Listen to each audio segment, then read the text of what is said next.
Would you spend the night in a haunted castle? The UK is full of places so terrifying, even locals refuse to go there. From ghostly nuns to screaming woods, these spots are crawling with real paranormal activity. Some are so dangerous, visitors have fled in the middle of the night, bruised, scratched, or worse. If you think ghosts aren't real, these stories might change your mind. Stay tuned, if you dare. 1 Pluckley, Kent. Nestled in the quiet countryside of Kent, the small village of Pluckley holds a dark reputation. It is famously known as the most haunted village in England, with over a dozen documented ghosts wandering its lanes, fields, and old buildings. The stories are so chilling that even locals avoid certain spots after dark. One of the most famous spirits is the Screaming Woods, officially called Deering Woods. Visitors claim to hear terrifying screams echoing through the trees, though no living person is ever found. Some say these are the cries of a highwayman who was murdered here centuries ago. Others believe it's the ghost of a woman who took her own life in the woods. Whatever the truth, the eerie sounds have made this place a hotspot for ghost hunters. Another well-known ghost is the Red Lady, who haunts St. Nicholas Churchyard. Dressed in a flowing red gown, she is said to be the spirit of a noblewoman who died of a broken heart. She has been seen wandering near a specific tomb, her face filled with sorrow. Some visitors report feeling an icy chill when she appears, while others claim to see her vanish into thin air. Then there's the Watercress Woman, an old lady who sits by a stream, smoking a pipe. She was a real person who sold watercress in the village but died in a tragic accident. Her ghost still lingers near the same spot, sometimes startling passers-by with her sudden appearances. Locals say if you get too close, the smell of tobacco fills the air before she disappears. The Black Horse Pub is another haunted location. Staff and customers have reported glasses moving on their own, ghostly whispers, and the feeling of being watched. One spirit, believed to be a former landlord, is said to turn beer taps on and off.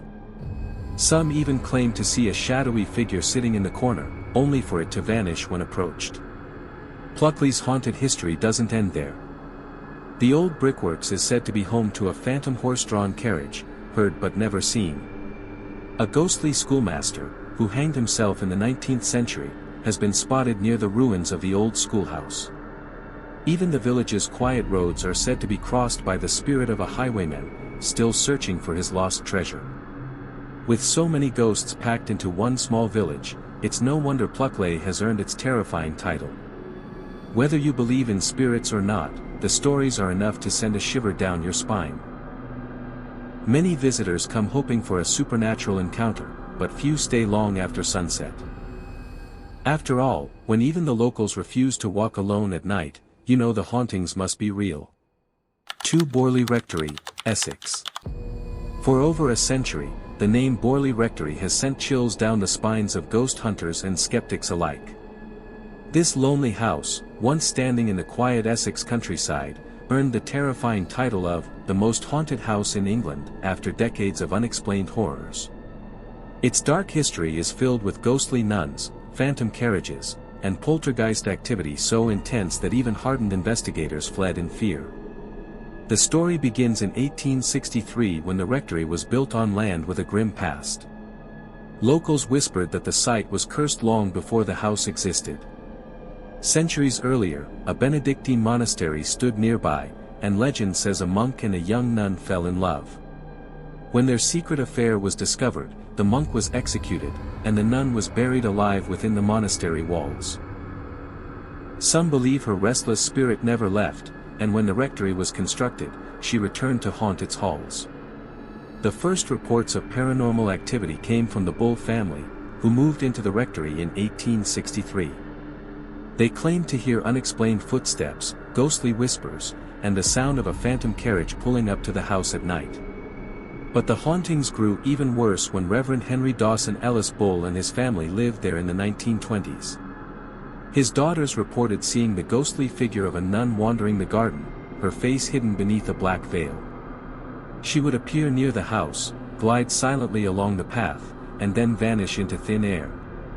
One of the most terrifying incidents happened in 1928 when 4 of the Bull sisters saw the nun standing outside their window at night, staring in with hollow eyes. They screamed, and their father rushed outside with a lantern, but there was no one there.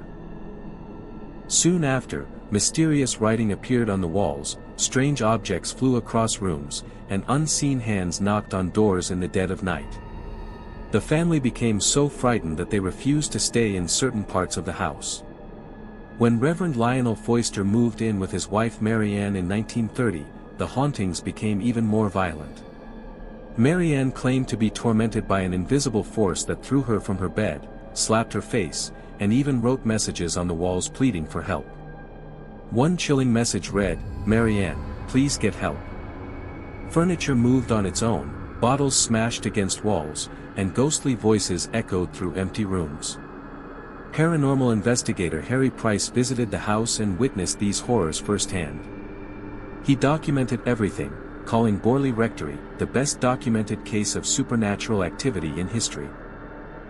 After the rectory burned down in 1939, many thought the hauntings would end, but they only grew stronger. Visitors to the ruins reported seeing shadowy figures in the rubble, hearing ghostly footsteps, and even capturing eerie voices on tape. Some claim the ghostly nun still walks the grounds, forever searching for her lost love. Others say the angry spirits of past residents remain trapped there, unwilling to leave. To this day, Borley Rectory remains one of the most feared places in England. Whether the hauntings were real or just elaborate hoaxes, the stories are enough to terrify even the bravest souls. Few dare to visit the site at night, and those who do often leave with stories of cold spots, disembodied whispers, and the overwhelming feeling of being watched. One thing is certain, the ghosts of Borley Rectory have never truly left. 3. Edinburgh Castle, Scotland. Perched high on an ancient volcanic rock, Edinburgh Castle dominates the city's skyline with a presence that feels both majestic and eerie. This fortress has stood for over 1,000 years, witnessing countless battles, executions, and dark secrets. It's no surprise that so many ghostly tales cling to its stone walls. Visitors and staff alike have reported spine-chilling encounters, making it one of the most haunted places in Scotland, maybe even the world. The castle's history is soaked in blood. It was a royal residence, a military stronghold, and even a prison where captives were tortured in damp, lightless dungeons. So many people suffered and died within these walls that it's almost expected their spirits would linger. One of the most famous ghosts is the Lone Piper, a young boy who vanished centuries ago in the castle's underground tunnels. Legend says he was sent to explore the winding passages beneath the fortress, playing his pipe so those above could track his progress. But halfway through, the music stopped abruptly. Search parties scoured the tunnels but never found him, not even his body. To this day, visitors sometimes hear the faint, mournful sound of pipes drifting through the castle walls, as if the lost piper is still trying to find his way out. Then there's the headless drummer, a ghostly figure whose drum beats echo through the castle grounds before battles or disasters.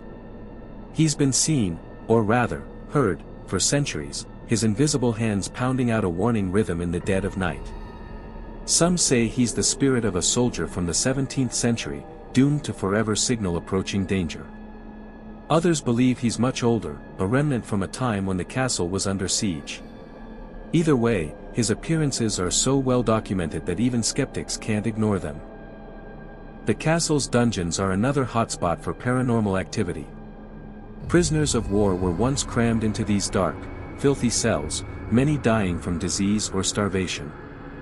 Visitors today report sudden drops in temperature, the feeling of unseen hands touching them, and shadowy figures darting just out of sight. Some have even captured ghostly faces in photographs, pale, gaunt, and filled with suffering. One of the most active spots is the cell where the infamous witches of Edinburgh were held before being burned at the stake. Women accused of witchcraft in the 16th and 17th centuries were tortured here, and their anguished cries are said to still linger in the air. Even the castle's dog cemetery, a small, quiet plot where military mascots were buried, has its share of ghostly rumors. Soldiers on night watch have reported seeing a phantom black dog prowling the grounds, its eyes glowing in the darkness. Some believe it's the spirit of a loyal hound still guarding the castle, while others think it's an omen of death, appearing only before tragedy strikes. Perhaps the most unsettling thing about Edinburgh Castle is how alive its history feels. The past doesn't just linger here, it breathes. Tour guides tell stories of visitors fainting in certain rooms for no reason, of cameras malfunctioning in spots where ghosts are often seen, of whispers in long-dead languages echoing down empty hallways. Even in broad daylight, there's a heaviness in the air, as if the castle itself remembers every drop of blood spilled within its walls. Whether you believe in ghosts or not, Edinburgh Castle has a way of making the impossible feel real. It's a place where history refuses to stay buried, where the dead might just walk alongside the living. Many visitors leave with an unshakable feeling of being watched, of not being entirely alone. And given the castle's dark past, maybe they're right. For Pendle Hill, Lancashire. The lonely slopes of Pendle Hill rise sharply from the Lancashire countryside, a brooding presence that seems to watch over the land below. This place is soaked in dark history, a name forever tied to one of England's most infamous witch trials. Over 400 years ago, 12 people from this area were accused of witchcraft, leading to executions that left a stain of fear and sorrow on the land. Today, locals speak in hushed tones about strange happenings on the hill, about shadows that move without bodies, whispers in the wind, and an eerie feeling of being followed where no living soul should be. The story begins in 1612, when 10 people from villages around Pendle Hill were hanged at Lancaster Castle after being convicted of witchcraft.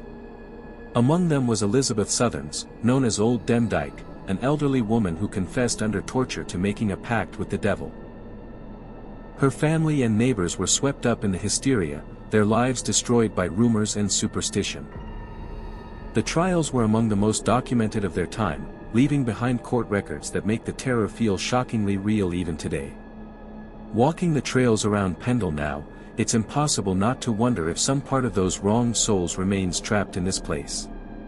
Visitors to Pendle Hill often report unsettling experiences, especially near the old Pendle forest where the accused witches supposedly held their meetings. Some tell of sudden temperature drops on warm days, of cameras malfunctioning for no reason, or of hearing faint laughter when completely alone.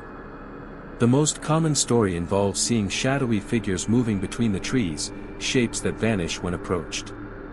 One particularly chilling account comes from a group of hikers who claimed they were followed for nearly a mile by a hunched figure in tattered clothing that simply wasn't there when they turned to confront it.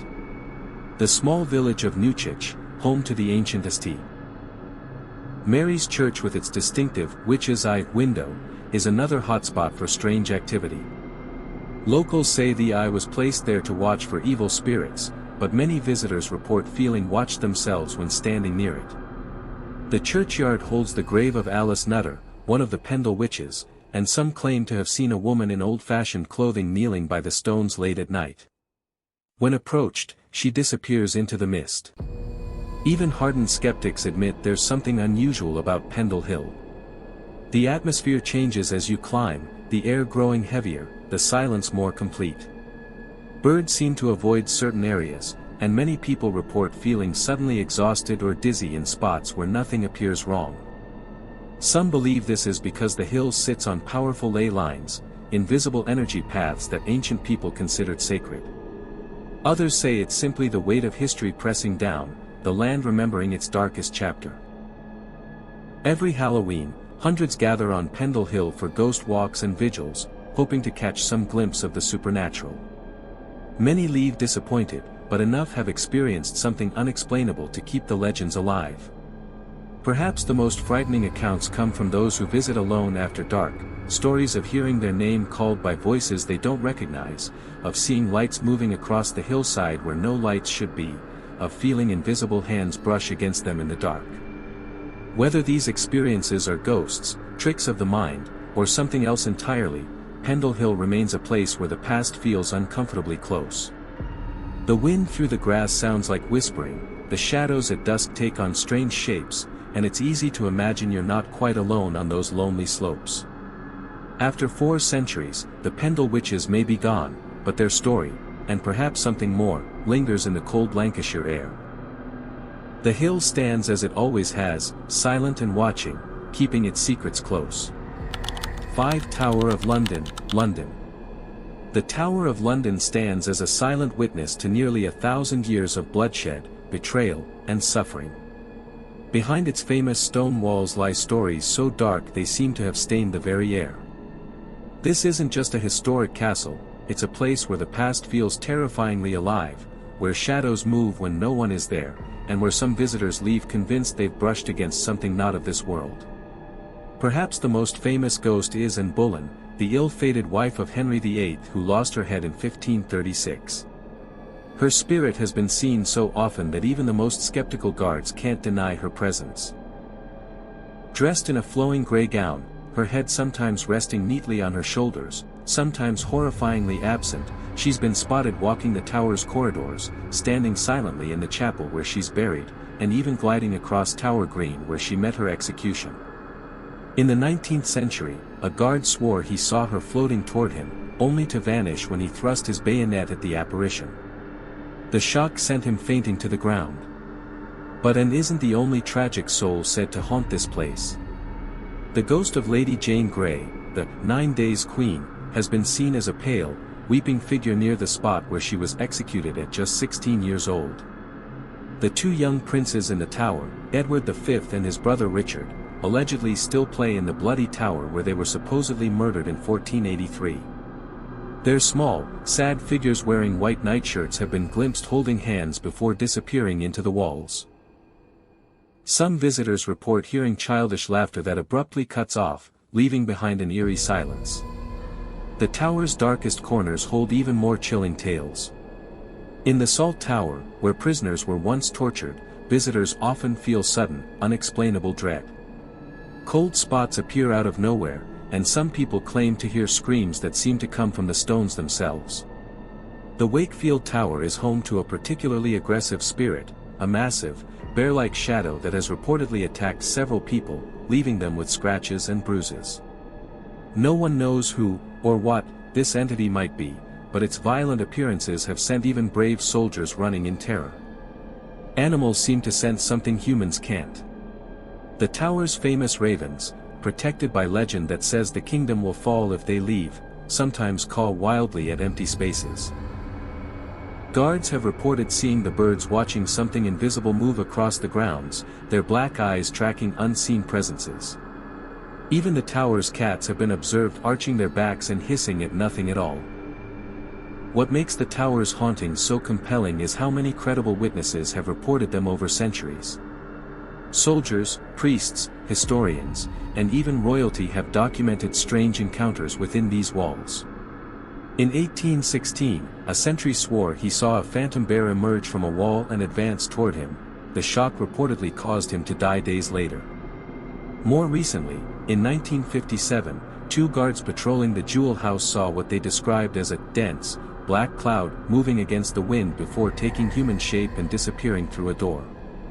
The tower doesn't just show its ghosts, it makes you feel them. Visitors describe sudden waves of nausea in certain areas, unexplained smells of perfume or rotting flesh, and the overwhelming sensation of being watched. Some leave with photographs containing strange mists or shadowy figures that weren't there when the picture was taken. Others find themselves overcome with unexplained sadness in particular spots, as if the stones remember the suffering they've witnessed. Night at the tower is when the activity seems strongest. Guards on the famous Beefeater night patrols share stories of footsteps following them when no one's there, of doors unlocking themselves, and of strange lights appearing in windows that should be dark. Some refuse to walk certain routes alone, respecting unseen presences that seem to guard their territory. 6 Chillingham Castle, Northumberland. Tucked away in the wild countryside of Northumberland, Chillingham Castle looks like something straight out of a Gothic horror story. With its crumbling stone walls, dark corridors, and history soaked in blood, it's no wonder this fortress is considered one of the most haunted places in England. Visitors come expecting to see a medieval castle, but many leave convinced they've encountered something far more unsettling.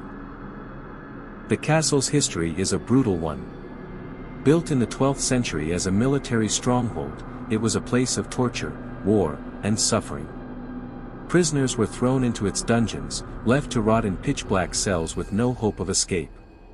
Some were executed in brutal ways, their screams echoing through the stone halls. That pain seems to have left a mark on the castle itself, as if the walls absorbed the terror and now replay it for those who dare to visit. One of the most famous ghosts is the Blue Boy, a sorrowful spirit said to haunt the Pink Room. Guests sleeping there have reported waking to a sudden, icy chill, and then seeing a blue light glowing near the bed. Some claim to hear the faint sound of a child crying before the light fades away. The story took an even creepier turn when workers restoring the castle discovered the skeletal remains of a young boy hidden inside a wall, his hand still pressed against the stone as if he had been buried alive. Many believe this is the Blue Boy, forever trapped in the place where he died. But the castle's horrors don't stop there. The dungeon, known as the torture chamber, is one of the most feared spots in the entire building. Visitors describe feeling an overwhelming sense of dread as soon as they step inside, as if the air itself is thick with suffering. Some have reported hearing faint moans, the clinking of chains, or even the sound of a blade being sharpened, despite the room being completely empty. A few have even claimed to see shadowy figures lurking in the corners, their eyes hollow with pain. Then there's the ghost of Lady Mary Berkeley, a heartbroken woman who haunts the castle's halls. Legend says she died of grief after her husband ran off with her own sister. Her spirit is often seen drifting through the corridors in a flowing white dress, her face twisted in sorrow. Some say she lingers near the portrait of her unfaithful husband, as if still watching him from beyond the grave. Guests have reported hearing the rustle of her dress behind them, only to turn and find nothing there. The castle's Great Hall has its own share of hauntings. Unexplained footsteps echo across the stone floor when no one is walking. Chairs move on their own, as if invisible guests are sitting down for a feast. Some visitors have even claimed to see ghostly figures dressed in medieval clothing gathered around the long tables, their faces frozen in silent conversation before they vanish into thin air. Perhaps the most terrifying presence in Chillingham Castle is something far older, and far darker, than the human spirits. The castle's inner walls are said to be home to a malevolent force, something that watches visitors with unseen eyes. People have reported feeling something brush against them in empty hallways, hearing whispers in their ears when no one is nearby, and even being pushed by invisible hands.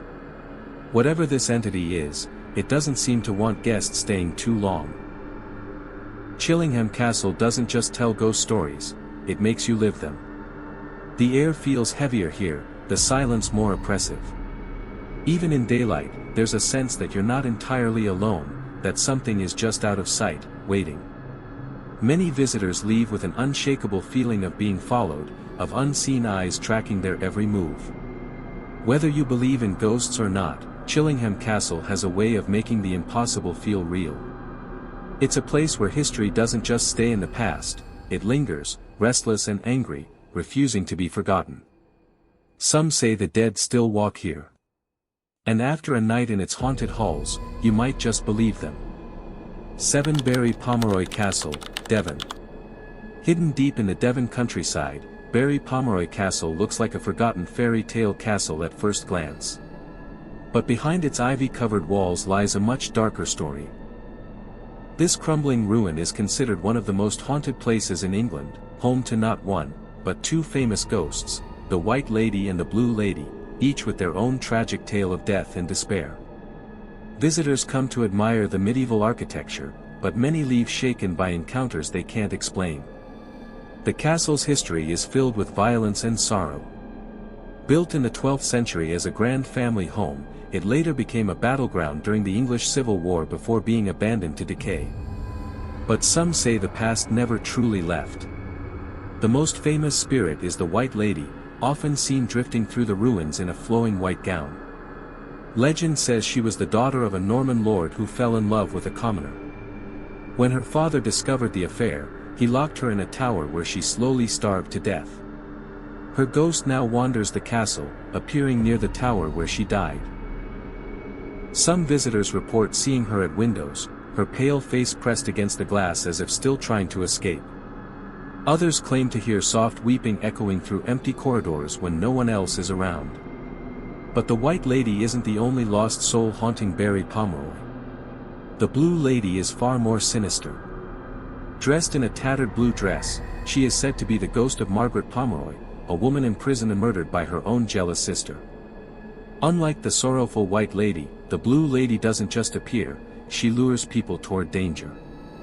Multiple witnesses have reported feeling an irresistible urge to follow her into dark, unstable parts of the castle, only to snap out of it just in time. Some believe she wants to claim new victims to keep her company in death. The castle's dungeon is another hotspot for paranormal activity.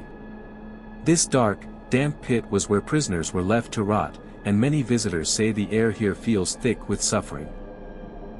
Some report sudden drops in temperature, others feel invisible hands brushing against them in the dark. A few have even captured strange mists or shadowy figures in photographs taken in this area, images that appear normal at first, but reveal something unsettling upon closer inspection. What makes Barry Pomeroy's hauntings so chilling is how real they feel. Unlike some haunted places where stories feel like legends, here the ghosts seem to interact with the living. Tour guides tell of cameras malfunctioning near the tower, of voices whispering names when no one is there, and of a heavy, oppressive feeling that follows visitors through certain rooms.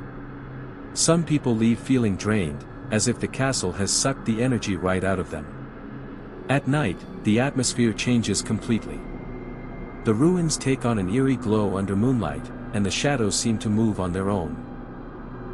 Locals avoid the area after dark, telling stories of strange lights flickering in the empty castle and disembodied screams cutting through the silence. Even skeptical visitors admit to feeling watched here, as if unseen eyes follow their every move. Whether these ghosts are trapped echoes of the past or something more, Barry Pomeroy Castle holds its secrets close. The White Lady weeps, the Blue Lady waits, and the castle itself seems to breathe with a life it shouldn't have. It's a place where history doesn't feel like something that happened long ago, it feels alive, restless, and sometimes, dangerously close.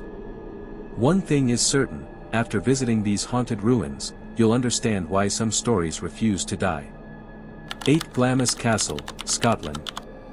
Deep in the rolling hills of Angus, Scotland, Glamis Castle rises like something from a dark fairy tale. With its towering turrets and ancient stone walls, it looks every bit the storybook castle, but behind its grand facade lies a history soaked in blood, madness, and ghostly secrets.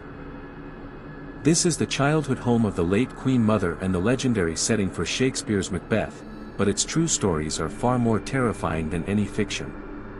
The castle's hauntings begin with its most infamous ghost, the monster of Glamis. This tragic figure was said to be a deformed child born to the family in the 19th century, kept hidden away in a secret chamber his entire life. Servants told stories of hearing strange, animal-like cries coming from behind locked doors, and of food trays that disappeared only to return empty.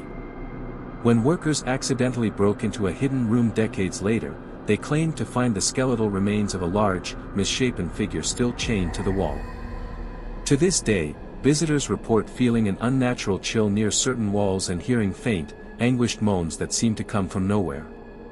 But the monster isn't the only spirit wandering Glamis' endless corridors. The castle's chapel is haunted by the Grey Lady, believed to be the ghost of Janet Douglas, a woman burned at the stake for witchcraft in 1537 after false accusations. She appears as a pale figure in old-fashioned dress, often seen kneeling in prayer before vanishing. Some say she's searching for justice, others believe she's warning of impending death. Her appearances often coincide with family tragedies. One of the castle's most active spots is the crypt, a cold, windowless space beneath the castle where the dead were once stored. Visitors describe sudden waves of nausea here, their breath visible in air that shouldn't be so cold. Some have captured ghostly faces in photographs, while others report being touched by unseen hands. The most chilling account comes from a tour group who all simultaneously heard a deep, guttural voice whisper, "Get out," despite being completely alone in the room. Glamis' sprawling grounds hold darker secrets still. The Hangman's Tree, where executions were once carried out, is avoided even by staff after dark. Many report seeing shadowy figures hanging from its branches that disappear when approached. The nearby clock tower is home to another spirit, a servant boy who fell to his death while trying to adjust the clock hands. His ghostly sobs can still be heard on stormy nights, along with the sound of something heavy hitting the ground over and over again. What makes Glamis uniquely terrifying is how alive its hauntings feel. Unlike places where ghosts simply appear, here they interact. Books fly off shelves in the library. Beds in guest rooms are found mysteriously unmade each morning despite being vacant. The castle's famous portrait gallery has cameras that consistently malfunction, especially near the painting of Earl Bairdie, a wicked nobleman who supposedly sold his soul to the devil and now eternally plays dice with Satan in a locked room. Night at Glamis is when the castle truly comes alive with ghostly activity. Staff tell of footsteps following them through empty halls, of candles lighting themselves in the chapel, and of the sound of children laughing in rooms known to be empty. One former groundskeeper swore he saw an entire ghostly banquet in the Great Hall, medieval nobles frozen mid-celebration before vanishing like smoke. After nearly 1,000 years of births, deaths, murders, and secrets, Glamis Castle has become a living museum of the supernatural. Whether these are true spirits or simply echoes of the past, one thing is certain, the castle remembers. Its stones seem to whisper forgotten names in the night, its corridors breathe with something that shouldn't be there, and its ghosts walk so openly that even skeptics leave questioning everything. This isn't just a castle with ghost stories, it's a place where the dead might truly walk alongside the living, where history never died, and where some doors are better left unopened. 9. The Ancient Ram Inn, Gloucestershire. Tucked away in the quiet village of Watton-under-Edge, the Ancient Ram Inn looks like something from a horror movie. With its sagging roof, crooked windows, and creaking wooden beams, this 12th century building is considered one of the most haunted places in England. It wasn't just an inn, it was once a priest's house, a brothel, and according to some, a site of dark rituals. The current owner, John Humphreys, bought it in 1968 and spent decades living among its ghosts, documenting horrors that would make most people flee in the night. The inn's history is soaked in blood and suffering. Built on an ancient pagan burial ground, the land itself is said to be cursed. Workers digging in the cellar once uncovered the bones of children, believed to be victims of ritual sacrifices. This dark energy seems to have attracted spirits over the centuries, not all of them human. The most famous ghost is a witch named Rosie, who haunts the upstairs rooms. Visitors report seeing a shadowy figure of a woman near the bed, her eyes glowing in the dark. Some wake up to find deep scratches on their bodies, as if something clawed at them while they slept. But Rosie isn't the only spirit here. The inn's bishop's room is home to something far more sinister. Multiple people have reported being pinned down by an invisible force in this room, struggling to breathe as if something is sitting on their chest. Others have seen a tall, hooded figure standing in the corner, watching them sleep. John Humphreys himself claimed to have been thrown across the room by an unseen hand, leaving him with bruises that lasted for weeks. Downstairs, the bar area is haunted by the ghost of a former landlady. Glasses move on their own, chairs slide across the floor, and some visitors have even felt an icy hand grip their shoulder when no one is there. The cellar is perhaps the most terrifying part of the inn. Many refuse to go down there after dark, reporting the feeling of being watched from the shadows. Some have heard growling noises, like an animal waiting to attack, while others swear they've seen red eyes staring back at them from the darkness. What makes the Ancient Ram Inn so frightening is how aggressive its hauntings are. This isn't a place where ghosts simply appear, they interact, often violently. Visitors tell of being slapped, pushed, or even bitten by invisible entities. One woman claimed her hair was pulled so hard it lifted her off the ground. Others have recorded eerie voices on their phones, whispering threats in languages no one can identify. The inn's current caretakers still allow brave visitors to stay overnight, though few make it until morning. Many report hearing footsteps running up and down the halls, doors slamming shut by themselves, and the sound of children crying in rooms that are empty. Some have even captured ghostly figures in photographs, shadowy shapes that weren't there when the picture was taken. After dark, the atmosphere changes completely. The air grows thick, the temperature drops suddenly, and many people report feeling an overwhelming sense of dread, as if something evil is watching their every move. Even skeptics leave the ancient ram shaken, unable to explain what they've experienced. Whether these are ghosts, demons, or something else entirely, one thing is certain: the ancient ram doesn't just house spirits. It seems to feed on fear, growing stronger with each terrified visitor.